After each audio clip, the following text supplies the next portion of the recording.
Depleted uranium munitions are solid uranium-238. They are not coated, they are not tipped. Each and every tank round fired by the Abrams tank is 10 pounds of solid uranium-238 contaminated with plutonium, neptunium, and americium.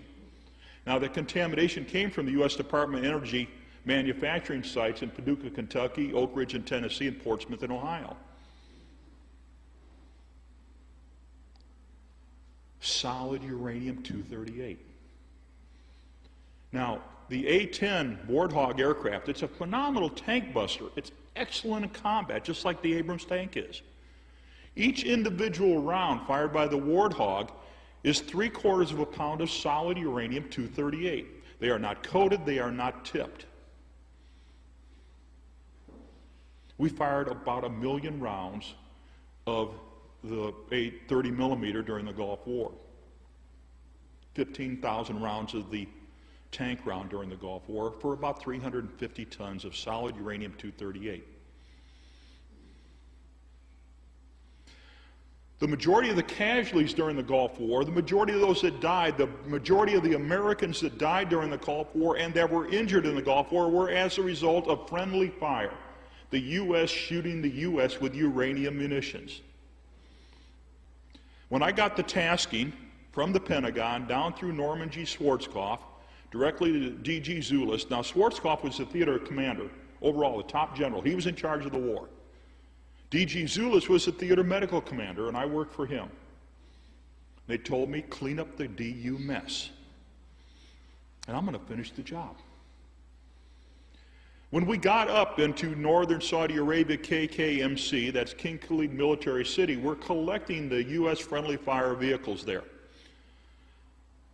We walked in there, and members of the 144th Maintenance Company were in there working on this already, and they're in cutoffs in their boots, and that's about it. They're sucking uranium dust in. They're sucking uranium contamination. They're absorbing uranium contamination.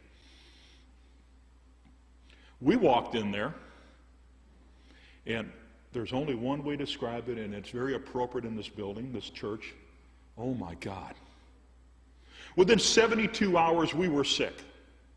Within 72 hours, respiratory problems started on myself and the rest of my team, and we were already seeing it on the individuals. The 144th was there, and we're already hearing reports of that from the friendly fire casualties.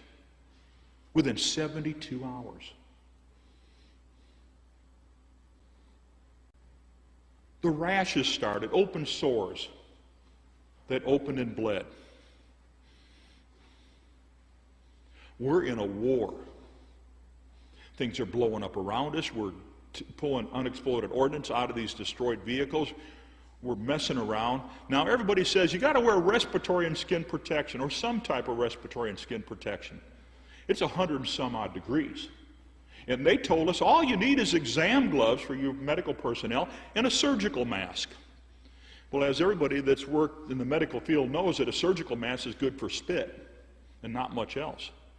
Now, uranium oxides are submicron in size, which means that we're seeing some the size of marbles and sizes going down to submicron. And now a submicron, 1 micron, is 10 to the minus 10th meters. This is atomic scale. And we're sucking this in. And the troops are sucking this in, and they're getting sick. Now, as the health physicist and responsible for the theater, I went to the medical commanders and said, you got to provide medical care for all of the DU friendly fire casualties immediately. We need a radio bioassay, which consists of nasal and pharyngeal swab. You reach in the back of the throat with a Q-tip, and you find out if they sucked in any uranium in. You collect their urine to find out if it was collected in, they're passing it out. You collect their feces to find out if they're passing it out. But you need to do it right away, because in order to get heavy metal to poison, now uranium immediately starts out, your primary problem is heavy metal, not the radiological components. It's the heavy metal components. So we need to do chelation just like you do for lead poisoning. But it has to be done rapidly because of a thing called bio-half-life. And a bio-half-life is where the uranium then goes into sequestering in the body to the bodies, or it passes out through the urine, and you'll never find it.